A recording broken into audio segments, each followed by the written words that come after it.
When looking for a suitable shoulder holster system for my Ruger GP100 and Smith & Wesson Model 686, and of those I found, all were too costly for my budget, of which there is none. I turned to Falco holsters, as I had in the past, to see if I could find a suitable shoulder holster system for these firearms. I have a Falco timeless rotor shoulder holster system for my 1911 base pistols and have produced a video review of it, which I have posted a link to in the description. Could I find, however, the same holster for a large frame revolver like the GP100? Thinking that a suitable holster for the Ruger GP100 would also work with a comparable size Smith & Wesson Model 686, I started doing my research. Sure enough, the Falco timeless rotor holster shoulder system was available for the Ruger GP100. I ordered one in mahogany, and 22 days later it shipped. This holster was not a commercial off-the-shelf item. It had to be made to order. Was the wait worth it? Well, you are about to find out.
What's in the box? When you receive your holster, it will be nicely packaged in a resealable bag inside a stiff cardboard box. The holster itself is fully assembled and accompanied by a receipt in Slovakian, a thank you card in English, a basic information card in 4 different languages, and a Falco sticker. Now let's take a look at the Falco timeless Roto shoulder holster system for the Ruger GP100 that I'll simply refer to as the Roto from this point forward. First, I'll talk about the features, followed by the break-in process. Then I'll move on to safely drawing a firearm from and how to safely holster a firearm into the Roto.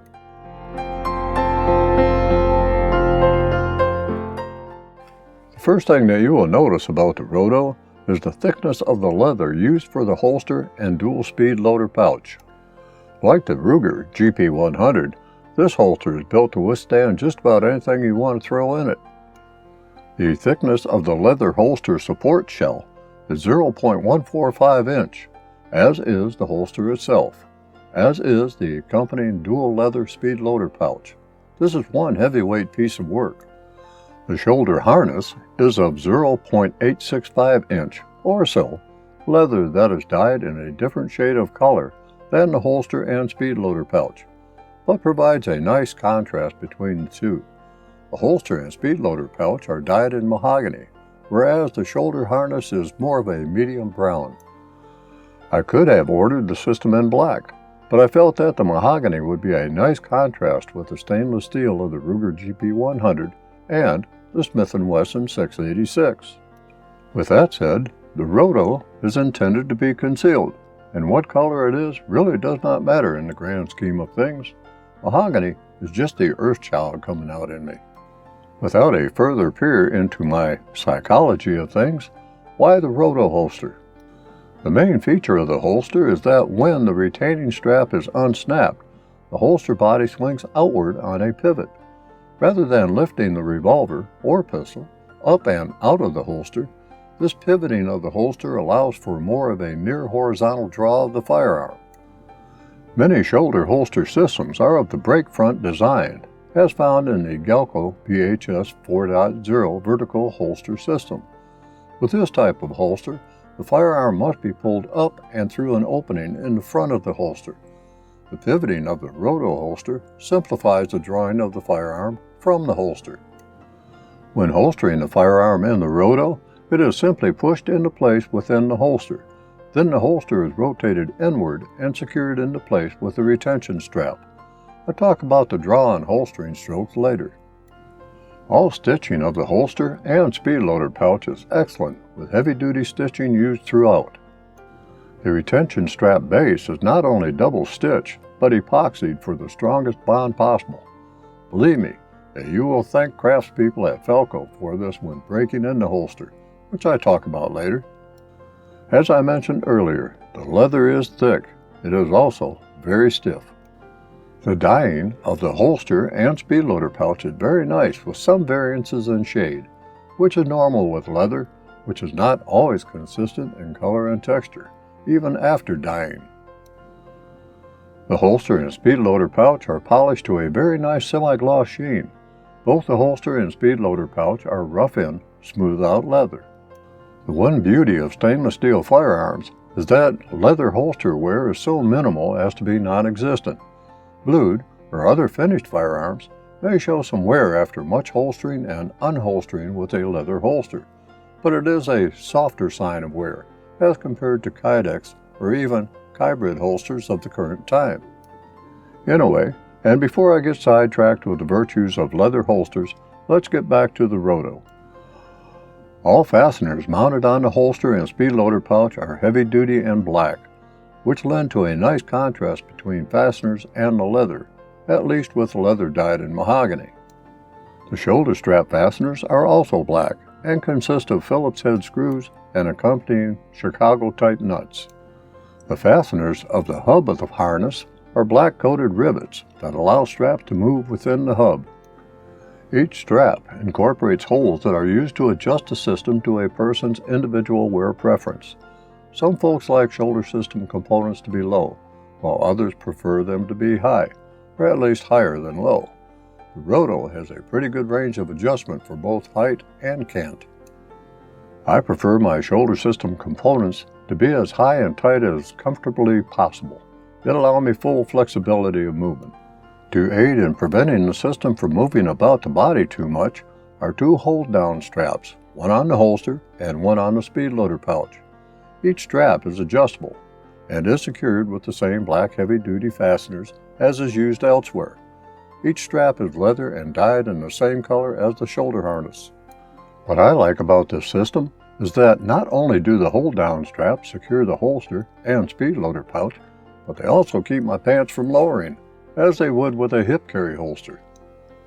So, let's move on to the breaking in of the holster and speed-loader pouch.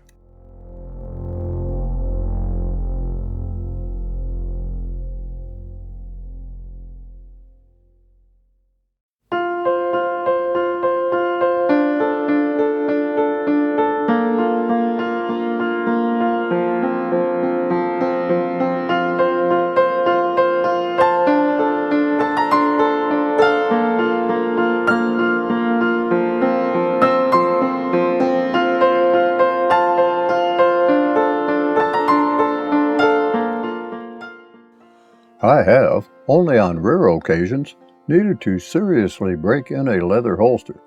With a Roto holster for the GP100 revolver, however, breaking it in is a must. To break in the Roto holster, I am going to recommend two products.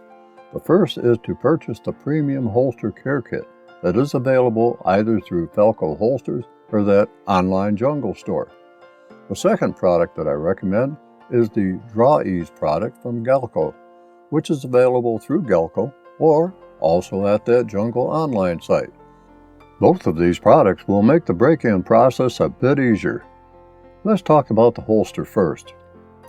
Since my GP100 is all stainless steel, I was not worried about its finish when inserting the firearm into and withdrawing the revolver out of the holster repeated times to size the holster, and did not use a plastic bag when doing so. I also knew that with the GP100 being slightly larger in size over the Smith & Wesson 686, that once the holster was sized to the GP100, it would automatically be sized for the 686 or comparable sized revolvers. The GP100 was, indeed, a tight fit into the holster. I used a substantial amount of the break-in liquid provided in the Premium Holsters Care Kit by Falco on the outside and inside of the holster, and then followed up with the Draw Ease Galco product on the inside of the holster. The smallest part of the holster to break in was the retention strap. There was no way the strap was going to reach its anchor point on the holster. But now let me say that if the grip had not fully covered the rear of the trigger guard, getting the retention strap to snap into place may not have been so difficult. But since the grip did cover the rear of the trigger guard, a whole lot of stretching was a must. At this point is where you will thank Falco for securing the base of the retention strap the way it did, both stitched and glued. Saturating the retention strap with break-in liquid, the twisting, which you are not supposed to do with leather, and pulling of the retention strap began. Basically, the fiber of the leather is being broken down during the stretching process. And yes, that breaking down of the leather's fiber will show, and it will take away from the smoothness of the retention strap. But it will ultimately make it into something useful, like holding the holster into place. Just be ready to do some manual labor to achieve this goal. After much lengthening of the retention strap, it did finally click into place. Next was to leave it there for 24 hours, after which you might have to lengthen the strap once more, just to reduce some of the effort needed for it to securely snap into place. Now, with the aforementioned said, the standard retaining strap would probably have worked if, as I stated, the grip on the GP100 had not butted against the rear of the trigger guard. Now, I don't know what speed loaders you prefer, HKS, Safariland, or others. What I will say is that a speed loader pouch should secure your speed loader, but not be stiff enough to secure them to the point where they cannot be retrieved easily.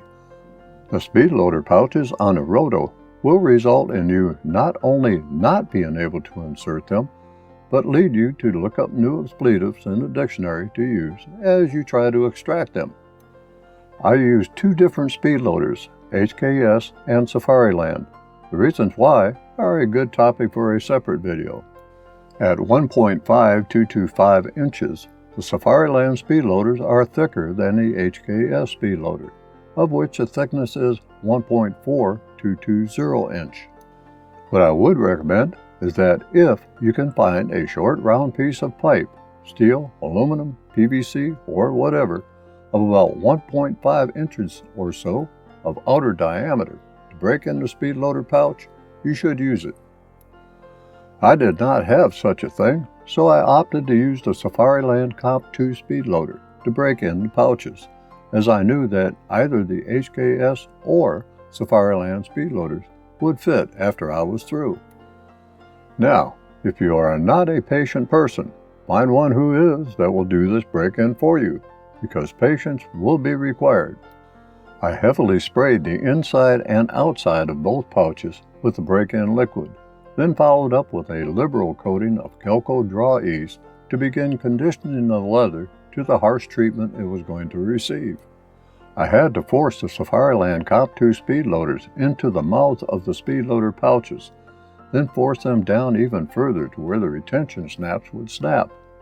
Working from this point, it was pushing the speed loaders like a piston within an engine to get them to compress the inside of the speed loader pouches. Once the speed loaders were beginning to move somewhat freely within the pouches, a second liberal coating of break-in liquid and Draw Ease was applied again, and the speed loaders inserted, once again, until the retention straps could be snapped. Then, everything was left overnight. After cycling the speed loaders in each pouch about 25 times or so, the fingers were getting a little tired. The next morning, the process was repeated until I felt that the speed loaders could be extracted from the pouch with ease. I found that the HKS speed loaders then inserted easily into the pouches, and more importantly, could be removed from the pouches with little drag on them. It is, after all, more important to retrieve them easily when needed. These speed loader pouches, by the way, are ambidextrous. They are secured by straps on both ends. It does not matter if you carry the speed loader pouches on the left side or the right side of the body. The speed loaders are accessible from either side. It may take several days to adequately size both the holster retention strap, and speed loader pouches. Just be patient when doing so. I did mention earlier that resizing the holster retention strap will cause deformity. Stretch marks will be evident, so don't be surprised to see them, as it is simply the result of the sizing process. I had some mahogany leather dye and shoe polish on hand and simply re-dyed the retention strap and then polished and buffed it. While there is a contrast to the original color of the entire holster, the new dye job was acceptable. In fact, I may dye the rest of the holster and also the speed loader pouch to darken the mahogany somewhat. After the holster, retention strap, and speed loader pouches are sized to your satisfaction, simply use the leather conditioner and balm provided by the Falco's Premium Holster Care Kit to get the holster and speed loader pouches primo again. Of course, any other leather care products will also work. Any scratches or stretch marks obtained during the sizing process can be mostly worked out with the balm, as that is its purpose, to deep clean and coat minor scratches. Well, that took a while. Now, let's move on to adjusting the Roto to your carry needs.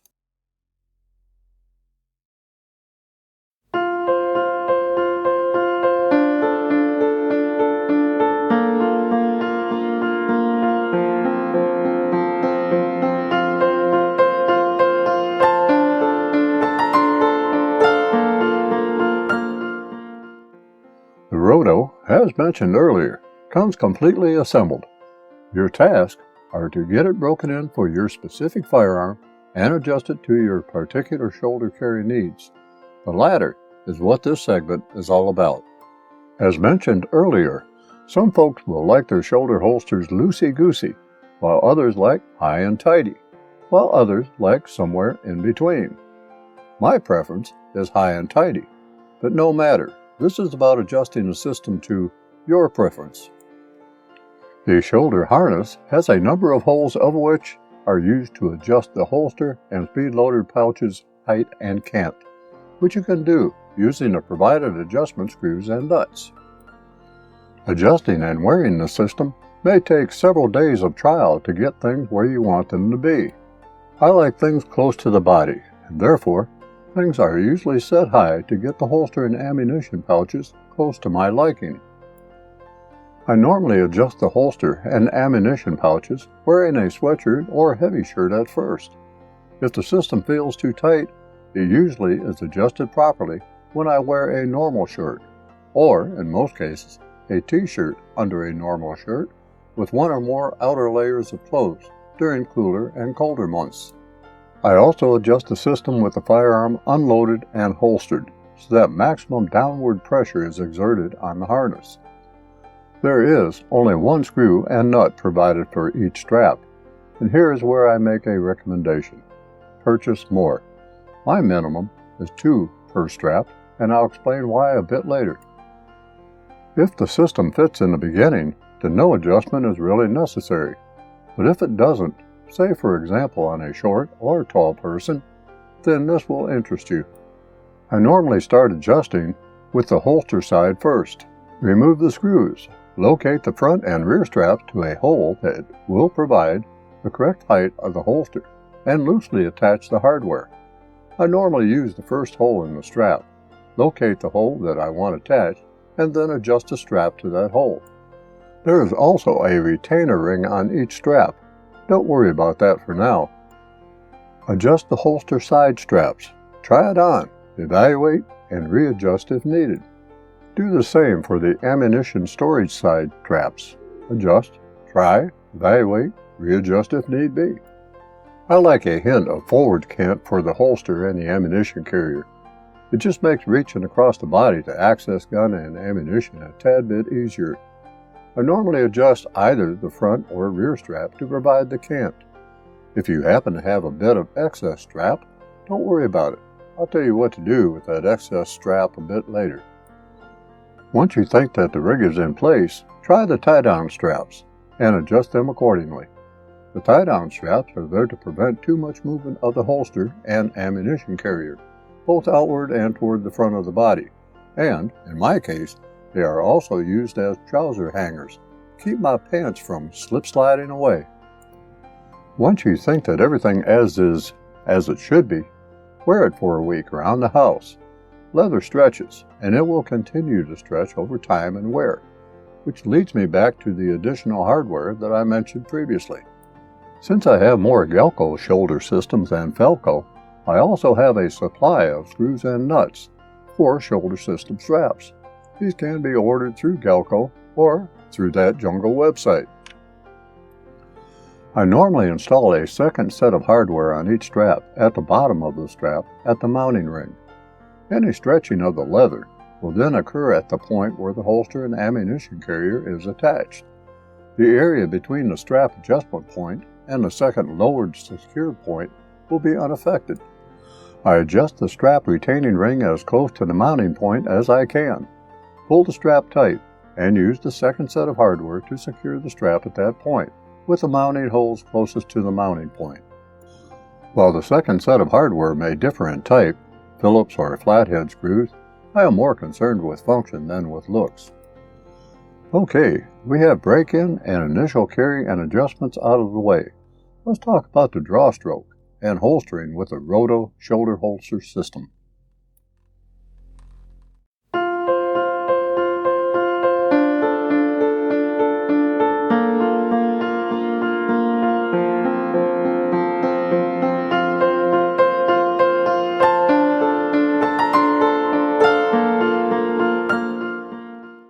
Safe holstering of a firearm into the Roto holster is a two-handed affair, regardless if the firearm happens to be a pistol or revolver.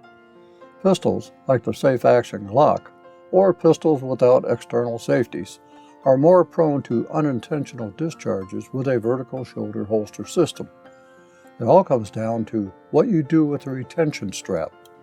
So, let me get through a safe way to holster a firearm into the Roto holster. First, make the firearm safe. This may mean setting the safety lever to the safe position, or decocking the firearm if so equipped, with the decocking mechanism. With a Glock pistol, you have no choice but to pay strict attention to holstering the pistol. With the weak hand, pivot the holster body out and away from you. With the support hand, use the thumb to push the retention strap away from the mouth of the holster and away from the trigger and trigger guard area. While inserting the firearm into the holster, visually monitor the progress of the firearm being inserted to ensure that the retention strap remains clear of the trigger. Once the firearm is fully inserted into the holster, pivot the holster into place fully into the carrier. The trigger guard is fully covered at this point. Once fully in place, move the retention strap into place and secure it. Now, the last thing that I want to talk about is the speed loader pouches, since this holster is made for a revolver.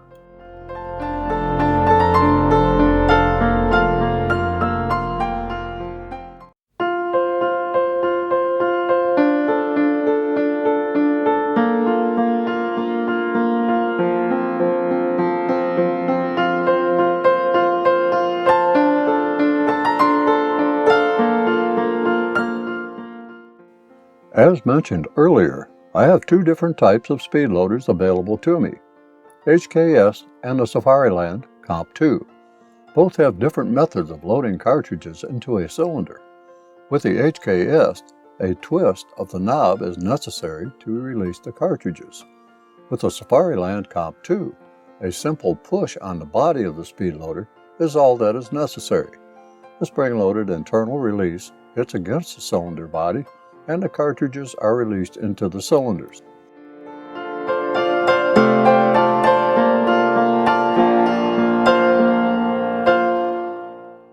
Both types of speed loaders can be inserted into the speed loader pouches by simply pressing on the button.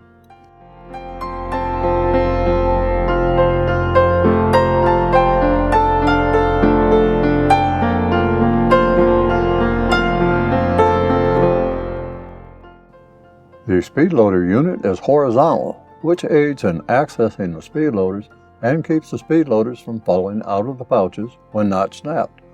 With that said, the speed loaders must be pulled from the pouch. With the Safariland speed loader, pulling the knob doesn't seem to present a problem, since pulling the knob is used to lock the cartridges into the speed loader. With the HKS speed loader, as mentioned, a twist of the knob releases the cartridges from the speed loader. This means that to prevent cartridges from falling from the HKS speed loader, the knob cannot be twisted to the right while removing the speed loader from the pouch. Twisting the knob to the left would be fine, as that is what locks the cartridges into the speed loader. But any right-hand twisting of the knob, accompanied by any friction present against the speed loader pouch, could cause the cartridges to release from the speed loader while in the pouch, which will probably work against you should you have to reload the revolver. So, reverting back to the break-in segment, it is imperative that the speed loaders used, regardless of type, need to be as loose as possible when housed in the speed loader pouches. With that said, I would spend more time breaking in the speed loader pouches than you think necessary to ensure that the speed loaders can be withdrawn from the speed loader pouches without the possibility of cartridges being inadvertently released.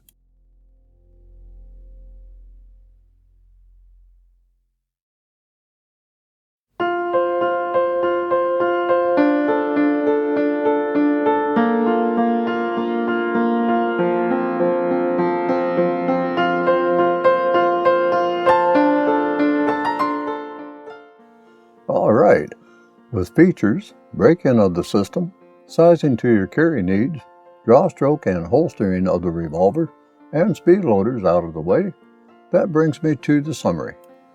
While there is a lot of work involved with getting the Falco rotor shoulder holster system ready for use, the price of admission is worth the show. The Falco rotor shoulder holster system is a quality product made by quality leather crafters and backed by a quality company. The fit to your specific firearm will be very close, but the holster will require break-in, as will the ammunition carrier, regardless of whether it holds magazines or speed loaders.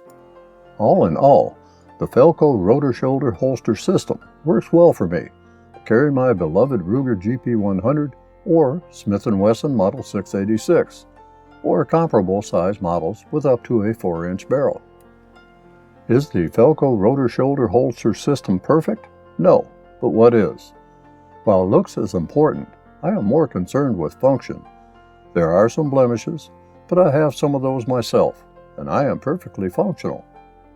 Unless you talk to my wife. Well, my friends, I have come to the end of this journey. I hope that you enjoyed the presentation, and I hope that you will join me for other gun and gear reviews. Until that time, stay safe out there.